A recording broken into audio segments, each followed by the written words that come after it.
새벽 기도회 시작하겠습니다. 시작하기 전에 광고 말씀 하나 드리도록 하겠습니다. 예배 영상에 사용되어지는 컴퓨터를 윈도우 11로 업데이트하는 과정에서 설정이 많이 바뀌어가지고 주일 예배 영상과 월요일 새벽 기도 영상에 소리가 들리지 않거나 잡음이 섞여서 듣기 불편하셨을 줄 믿습니다. 너무나 죄송하게 생각하고 오늘 하루 종일 컴퓨터 설정을 다시 해보았는데 교회에서는 도무지 소리가 울리고 잘 잡히지 않아서 부득이하게 이렇게 집에서 하게 되었습니다. 양해 부탁드립니다. 그러면 새벽 기도회 시작하도록 하겠습니다. 찬송가 301장입니다. 지금까지 지내온 것 주의 거신 은혜라. 한이 없는 주의 사랑 어찌로 말하랴. 차갑게나 주의 손이 항상 살펴주시고 모든 일을 주 안에서 형통하게 하시네. 몸도 마음도 연약하나 세임받아 살았네. 물 붓듯이 부으시는 주의 은혜 족하다. 사랑 없는 거리에나 험한 산길에 맬 때 주의 손을 굳게 잡고 찬송하며 가리라. 주님 다시 배울 날이 날로 다가와 무거운 짐 주께 맡겨 벗을 날도 멀잖네. 나를 위해 예비하신 고향 집에 돌아가 아버지의 품 안에서 영원토록 살리라. 아멘. 오늘 말씀은 신명기 17장입니다. 14절에서 마지막 20절까지 말씀을 봉독하도록 하겠습니다. 내가 내 하나님 여호와께서 내게 주시는 땅에 이르러 그 땅을 차지하고 거주할 때에 만일 우리도 우리 주위의 모든 민족들 같이 우리 위에 왕을 세워야겠다는 생각이 나거든 반드시 내 하나님 여호와께서 택하신 자를 내 위에 왕으로 세울 것이며 내 위에 왕을 세우려면 내 형제 중에서 한 사람을 할 것이요 내 형제 아닌 타국인을 내 위에 세우지 말 것이며 그는 병마를 많이 두지 말 것이요 병마를 많이 얻으려고 그 백성을 애굽으로 돌아가게 하지 말 것이니 이는 여호와께서 너희에게 이르시기를 너희가 이후에는 그 길로 다시 돌아가지 말 것이라 하셨음이며 그에게 아내를 많이 두어 그의 마음이 미혹되게 하지 말 것이며 자기를 위하여 은금을 많이 쌓지 말 것이니라. 그가 왕위에 오르거든 이 율법서의 등서본을 레위 사람 제사장 앞에서 책에 기록하여 평생에 자기 옆에 두고 읽어 그의 하나님 여호와를 경외하기를 배우며 이 율법의 모든 말과 이 규례를 지켜 행할 것이라. 그리하면 그의 마음이 그의 형제 위에 교만하지 아니하고 이 명령에서 떠나 좌로나 우로나 치우치지 아니하리니 이스라엘 중에서 그와 그의 자손이 왕위에 있는 날이 장구하리라. 아멘. 오늘 신명기 17장 마지막 부분의 내용은 하나님께서 이스라엘 백성들이 나중에 왕을 원할 거다 하는 것을 미리 아시고 왕에 대한 규례를 정해 두고 계신 내용이 되겠습니다. 이 규례의 내용은 우리가 읽었던 것처럼 왕을 택할 때에 하나님이 왕을 택하시겠다 하나님께서 택하신 자를 왕으로 세워야 된다. 그 다음에 타국인은 안 되고 이스라엘 자손 중에서 형제 중에서 한 사람을 세워야 된다. 이것이 왕을 뽑는 두 가지 규칙이 되겠습니다. 그리고 왕으로 택한 사람에게 요구되는 금기 사항이 있습니다. 그것은 첫째, 병마를 많이 두지 말라는 겁니다. 당시의 병마는 나라의 국력이고 나라의 힘을 얻기 위한 무기, 전쟁을 하기 위한 그런 준비가 되겠습니다. 이 일을 하기 위해서 나라를 지켜야 된다는 명목으로 병마를 많이 두게 되면 백성들이 힘이 들어서 나중에 자신들이 애굽으로 돌아가자 하게 된다는 거죠. 하나님께서 구원해낸 애굽으로 돌아가자 하는 것은 하나님이 금하신 일이라고 본문이 이야기하고 있습니다. 두 번째는 아내를 많이 두지 말라는 것입니다. 이 아내를 많이 둠으로써 미혹되는 바람에 하나님을 배반하고 하나님의 속히 떠날 것을 하나님께서 미리 아시고 금기시킨 내용이 되겠습니다.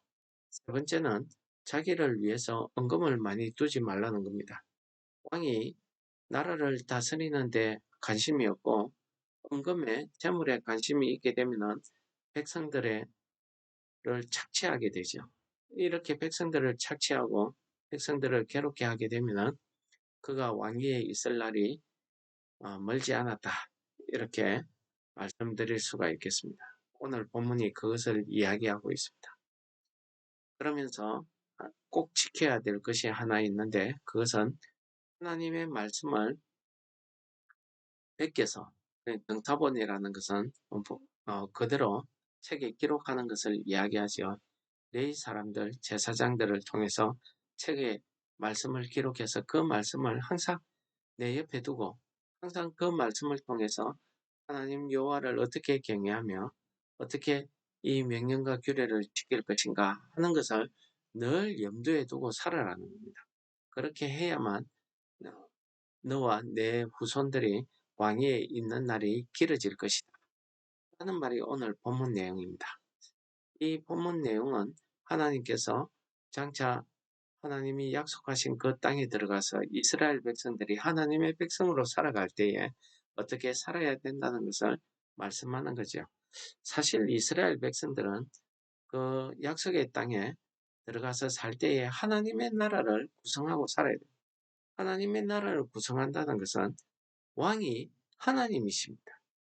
하나님이 말씀이 권위가 있고 하나님의 말씀대로 다스려지는 그런 나라를 하나님께서 말씀하셨던 것입니다. 그런데 하나님께서는 이 사람들이 언젠가는 다른 이웃들을 보고 이웃들의 흉내를 내려고 할 것이다.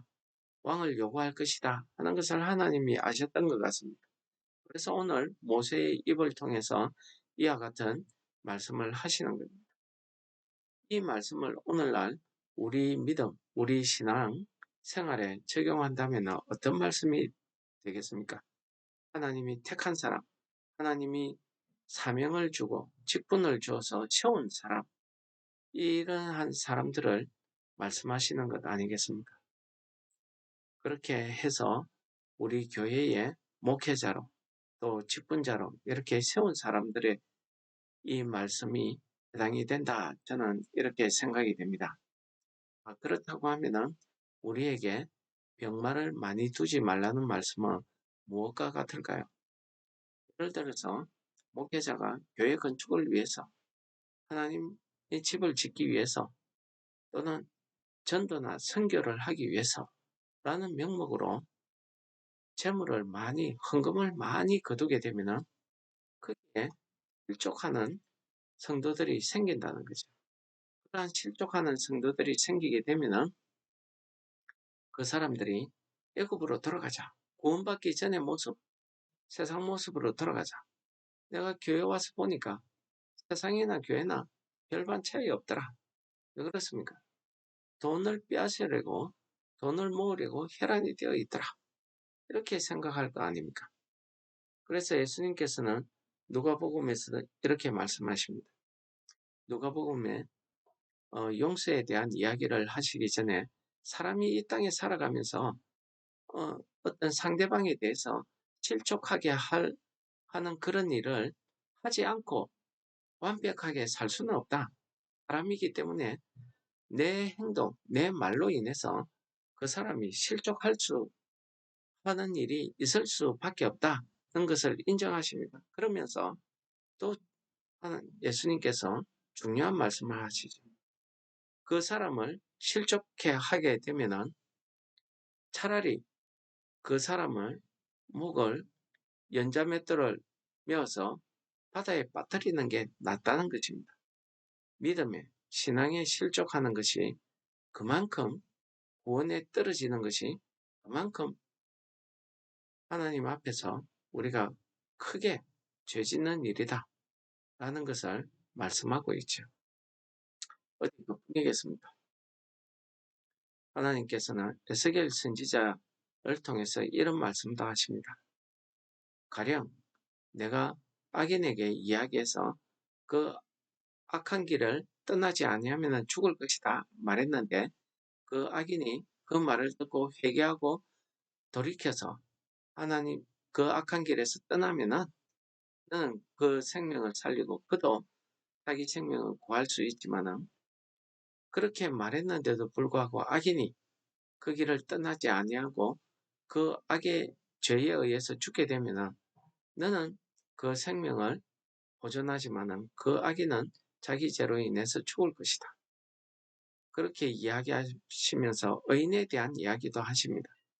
내가 의인에게 그 길은 악한 길이다 했을 때에 그 의인이 깨닫고 돌이키면은 그 의인이 구원을 받고 너도 너의 생명을 보존하게 된다.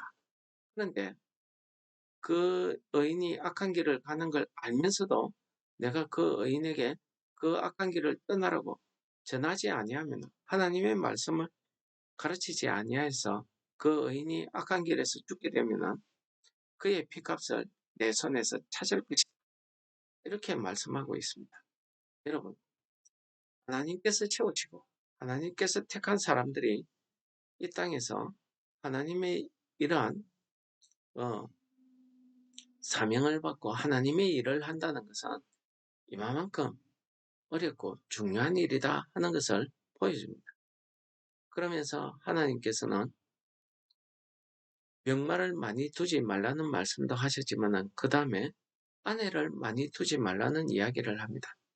이 아내를 많이 두지 말라는 말은 왜 하시겠습니까? 우리 대표적인 사람 중에 하나가 솔로몬입니다. 솔로몬 왕은 그가 하나님의 백성들을 다스릴 지혜를 달라고 구했기 때문에 하나님께서 그에게 부귀영화를 줬습니다. 그의 전에도 그의 후에도 이와 같은 왕이 없을 것이다. 이렇게 복받은 왕이 없을 것이다 했습니다. 얼마나 지혜를 주었습니다. 그는 자문과 전도서를 지었습니다. 그의 신앙은 시편에서도 많은 시로 나타나고 있습니다. 그렇지만은 그가 많은 이방 여자를 자기 아내로 맞아들이면서 그랬기 때문에 그 이방 여자들이 가지고 온 그 우상들을 섬기게 되었습니다. 그 우상들을 위해서 산당을 짓고 그렇게 하다 보니까 그는 하나님의 말씀을 떠나서 그 우상 숭배에 빠져버린 그 결과 어떻게 됐습니까? 이스라엘 나라가 둘로 쪼개지는 이런 슬픈 역사가 시작된 것 아니겠습니까? 여러분, 마귀와 사탄은 우리를 시험에 빠뜨릴 때, 우리를 악에 빠뜨릴 때에 그냥 우리가 흥분하고 우리가 화날 만한 일로 하지는 않습니다. 우리가 미혹이란 말을 쓰죠. 우리가 쉽게 넘어갈 수. 아, 그 말이 맞다. 내가 동조하는 순간에 나도 모르게 그런 악한 일에 동조하게 되는 것입니다. 그것이 마귀가 하는 우리를 죄에 빠뜨리는 방법. 여러분, 특히 택함 받은 사람, 특히 목회자들은 이 부분을 더 중요해야 됩니다. 이 목회길에 들어서다 보면은 사람들의 비난, 또 여자 문제, 돈 문제 이런 것 때문에 많이 넘어집니다. 또한 하나님께서는 너를 위해서 은금을 많이 두지 말라고 말씀하고 있습니다. 왜 그렇습니까? 헌금을 많이 둔다는 것은 하나님께서 주신 그 사명을 감당하기보다는 그 삭설 많이 그 삭세 마음이 빼앗겼다 하는 그런 말이 되겠죠. 그래서 특히 우리 목회자들은 주의해야 될 것이 이 재물 문제인 것 같습니다. 이 목회자가 이 재물에 마음을 두기 시작하면은 목회를 하기 어렵습니다. 여러 가지 명목을 대고 핑계를 대어서 하나님의 말씀이라는 것을 대어서 이런저런 이유로 헌금을 걷어들이기 시작합니다. 그것이 어디 써 있는지 아무도 모릅니다. 우리나라의 유명하고 큰 교회 목사님들이 다 이 문제에 넘어지지 않습니다. 그래서 뉴스에 날 때마다 우리 많은 성도들이 얼마나 실망하며 세상 사람들이 얼마나 손가락질합니까? 그렇습니다. 하나님께서 세우신 사람, 직분자들, 사명자들은 이런 문제에 대해서 정말 주의하고 조심해야 돼요. 나로 인해서 실족하고 믿음에 실족하고 구원의 자리에서 떨어지는 사람이 있다고 하면 그의 목숨, 그의 피값을 우리 손에서 찾겠다 하는 것입니다. 차라리 그의 목에 연자맷돌을 메어서 바다에 빠뜨리는 게 낫다. 이렇게 이야기하고 있습니다. 여러분, 우리가 오늘 이 말씀을 기억하시면서 우리가 이러한 사탄의 시험, 유혹에서 이길 수 있는 방법은 오늘 주신 말씀대로 하나님의 말씀을 늘 내 곁에 두고 사는 것입니다. 그냥 성경책 끼고 다니고 이런 것도 중요하겠지만 무슨 말입니까? 내 심령 가운데, 내 생각 가운데, 내 마음 가운데 늘 하나님의 말씀이 있어서 내가 무슨 일을 하든 어떤 말을 하든 어떤 생각과 판단을 하든 그것이 하나님의 말씀에 맞는가 안 맞는가를 돌아보는 것입니다. 또 하나님의 말씀을 내 곁에 둔다는 건 무슨 뜻이겠습니까? 하나님을 향한 그 믿음을 잃지 않는 것이 늘 기도하고 예배드리고 이것 아니겠습니까? 그것을 오늘 본문은 하나님을 경외하는 법을 배운다 라고 이렇게 표현하고 있습니다. 그렇습니다. 우리가 이 땅에 살아가면서 우리가 매일 하나님 앞에 기도하고 무릎 꿇고 예배드릴 수는 없습니다. 그러나 내 마음이, 내 생활이 예배가 되고 내 마음이 항상 하나님과 동행하는 삶, 그것이 저는 기도의 삶이라고 생각이 되어집니다. 오늘 하루도 이 말씀을 들으시는 성도 여러분들이 하나님 앞에 하나님의 말씀을 늘 곁에 두고 삶으로써 앞에서 이야기한 그 많은 데에 빠지지 않도록 우리가 늘 깨어 있어야 될 것입니다. 하나님께서 나를 왜 목회자로 채웠는지 우리가 늘 깨어 있지 않으면 우리도 헌금에, 여자 문제에, 또 권력에 이렇게 빠질 수밖에 없습니다. 세상에 빠지게 되면 그때부터는 끝입니다. 나만 끝나는 게 아니죠. 내 후손도 끝나는 겁니다. 그래서 오늘 뭐라고 이야기하십니까? 너와 내 후손의 왕위가 장구하려고 하면 늘 말씀을 곁에 두라는 것. 그렇습니다. 우리 하나님께서 택해서 세우신 사람들은 하나님의 말씀에 따라서 그러한 삶을 살아야 될 줄을 믿습니다. 오늘 하루도 우리의 삶이 하나님의 말씀을 늘 곁에 두고 생활하시는 하루 되시기를 축원합니다. 하나님 아버지 감사합니다. 우리의 연약함을 아십니다. 하나님의 말씀에 따라서 우리가 날마다 하나님의 말씀을 묵상하며 살아가게 하시고 하나님과 늘 동행하는 삶을 살 수 있도록 성령 하나님 오늘 하루도 우리를 인도하여 주옵소서. 예수님 이름으로 감사 기도드립니다. 아멘. 하늘에 계신 우리 아버지여 이름이 거룩히 여김을 받으시오며 나라에 임하시오며 뜻이 하늘에서 이룬 것 같이 땅에서도 이루어지이다. 오늘날 우리에게 일용할 양식을 주옵시고 우리가 우리에게 죄 지은 자를 사하여 준 것 같이 우리 죄를 사하여 주옵시고 우리를 시험에 들게 하지 마옵시며 다만 악에서 구하옵소서.